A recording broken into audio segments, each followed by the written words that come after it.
Okay, so I said earlier that in order for Microsoft to make this E3 memorable, they're going to have to come out swinging. We haven't heard anything from them for months. Their games have been kind of lackluster, no exclusives. I hardly even played my Xbox at all. And so I was kind of thinking for a company this big, and if they really wanted to stick with Xbox, they were going to have to come out swinging for the fences, uh, all stops, no quarter. Excuse me. And I have to say, they gave it their best shot. They came out and did exactly what we wanted. We wanted to see trailers. We didn't want to hear a bunch of people talking. We didn't want to see a bunch of people saying stuff that we couldn't understand or didn't care about. We didn't want to see Usher dancing to Dance Central 3. We didn't want to see, folks trying to do fake demos. We just wanted to see trailers and see what's coming out. And they gave us that in throws. Now, they said right off the back that they were going to show us 50 games. And they came pretty much close to it if they didn't hit that number right off the back. And sure enough, they start off with their biggest seller of all. They hit us with Halo Infinite. Now, I'm not a huge Halo player. I played a little bit of the first one. I've dabbled in a few of the other ones. But I have to say, when I saw Halo Infinite, I was like, you know what? That's pretty cool for all you Halo fans out there. It's been a few years since the last one. I'm pretty sure those that wanted to play it are ready to go. And there we go. Now, the one that kind of did get my attention that I thought was pretty cool was Sekiro. And that's like this Japanese samurai. He has, some type of robotic or skeletal hand. I think that was from Software. And so, I've never played Dark Souls or any of, the Bloodborne or anything like that. But I've seen plenty of people play it. I've seen my sons play it, and it looks like it's on that same type of level. So I may end up playing it one day. I don't know, but it looks very, very interesting. We also saw, it's a little bit more of Fallout 76. Hey, it's pretty much the same thing that we already know. One thing that did catch my attention was a game that, when I saw the trailer, I immediately thought of Life is Strange, and then sure enough, it says, game set in the Life is Strange universe. And that was, I think, The Adventures of Captain Spirit. And that looked really interesting. So, uh, my son has played both seasons, if you will, of Life is Strange, and he really enjoys it. So he probably will play this one. I haven't had the chance to play Life is Strange yet. I'll probably start playing it pretty soon. One day after I get through my incredibly long list of games that I still need to play. But that one looked pretty good. Now we've all heard that Crackdown 3 has been delayed, but they actually showed a trailer and they actually gave us a release date of February 2019, which is interesting because there's a lot of games given the February 2019 release date, and I'll go over that either later on this video or at the end of Sony's, or if I ever do my live podcast of the ones that are being released in February 2019. That's going to be a very, very expensive month. Another thing they have is they announced that Nier Automata is coming out on the 360. I mean, on the Xbox One later on this month. I still haven't played it, and I don't even have it for the PS4, so I might grab that. Another one is oh, Metro Exodus. Now I haven't played any of the Metro games. Looks like a first-person shooter against more monsters.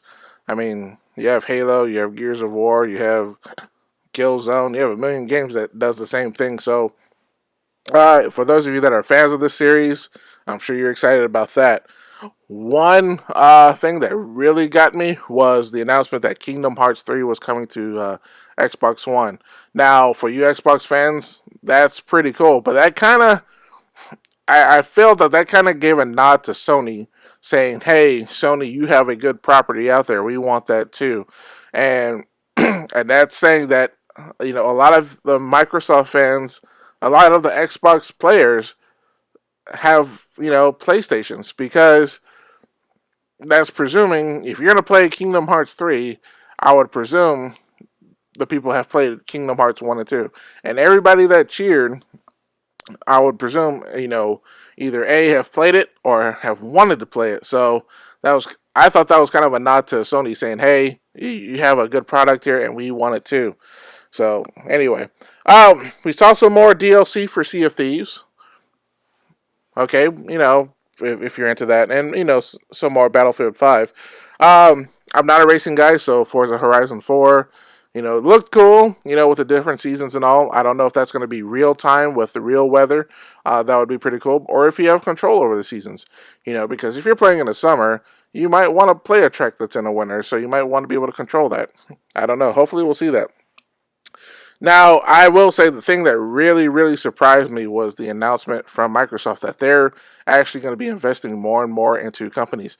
It was kind of exciting, but at the same time, kind of scary because Microsoft have a tendency of buying developed studios and kind of wasting them, not doing exactly what they need to.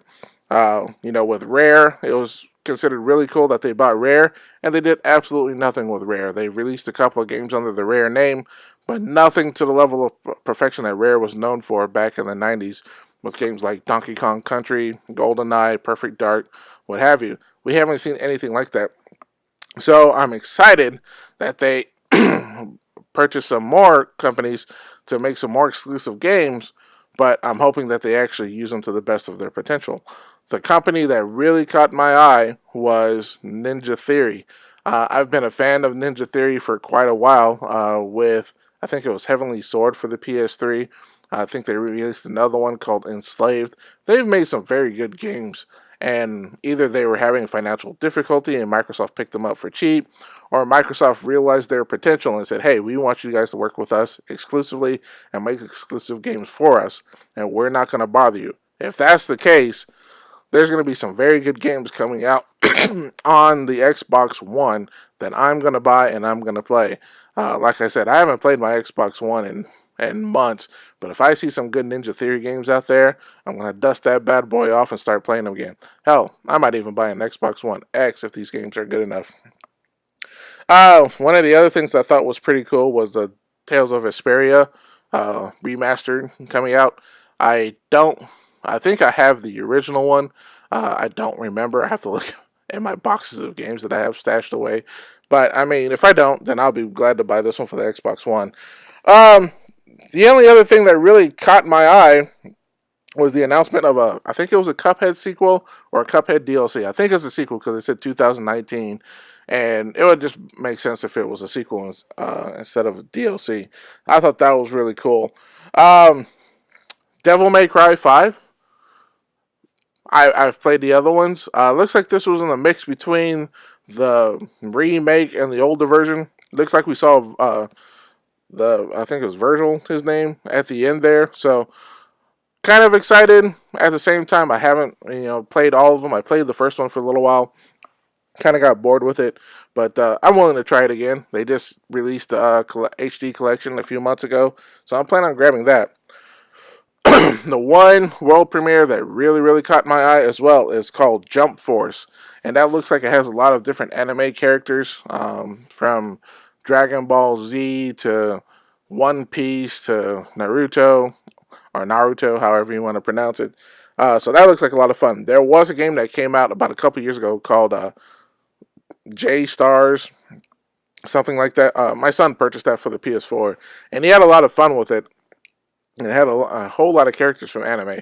I'm not really an anime person anymore like I used to be, but all my kids love anime, so I kind of recognize half the people. So I wouldn't mind playing it, especially if I could play as some Goku and Vegeta. I love playing those characters. Uh, the only other thing that the Battletoads, I could care less. I never played them back then. I didn't watch the show. I really don't care about Battletoads. Uh, One thing that I kind of figured was going to come out, it was no surprise, and that was Just Cause 4. Now, we did see at the end of the show a trailer for Cyberpunk 2077, and it's CD Projekt Red, and they've done an excellent job with the Witcher series, so we can only expect that they're gonna do this well. But for me, at last, the thing that kind of also surprised me was, there were rumors that Microsoft was going to release 3 Gear games, and I thought it was interesting that the Gears Tactics was, I think it's Windows only, And, we have Gears 5, and it looks like just another Gears game. But the one that really caught my eye was the Gears Pop. I believe that's supposed to be a mobile game, and if it is, then it is. But I think that is very interesting because that's also along the lines of like the Lego series, where we've seen over the years we've had Lego Star Wars, Lego Jurassic Park, we've had Lego Indiana Jones, Lego Pirates. We can also start seeing that in the pop world. And if they do that, I would be interested in how they make those games work. Are we going to start seeing that only on a Xbox, or are we going to start seeing that on the PlayStation? They said this was mobile, but I would be interested in seeing a pop type of game on the console. Tell me what you think. Would you be interested in seeing a pop game? They're kind of fun. Pops are incredibly popular. You can't go into a single retail store without seeing a pop figure. Hell, I have a pop figure collection right next to me. I mean, you go into Walmart, Target, Best Buy, Barnes & Noble, Books A Million. You can't go anywhere without, or GameStop. You can't go anywhere without seeing a pop figure. So, and they have a ton of pop figures based off of video games. So, hey, the best of both worlds. Thought that was pretty cool. Anyway, so at the end, the conference was almost an hour and a half, or a little bit over an hour and a half, and literally, in order to do 50 games and each trailer being about 2 minutes each, that was right there at an hour and a half. So that goes to prove that they didn't talk very much. There was a little bit of talking here and there about the Game Pass and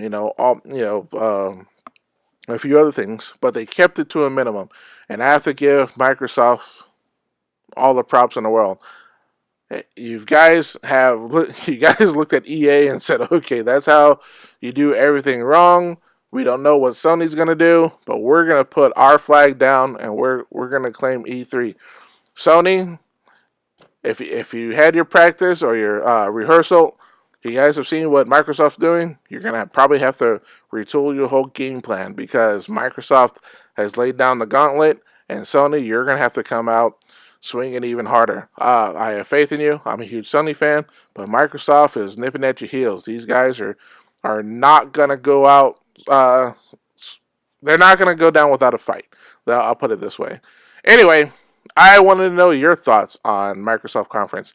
Was it as awesome as you had hoped? Was it better than you had hoped? Was it? Alright, was there anything that caught your eye? Was there anything you missed? On my previous video, they didn't announce anything that I hoped for. But you know what? They did just as well here. Anyway, if you want to hear more of my rantings and ravings, hit that subscribe button. If you like this particular response to the Microsoft conference, hit that like button. Help me grow my channel to 100 subscribers. Anyway, until next time, peace out, players.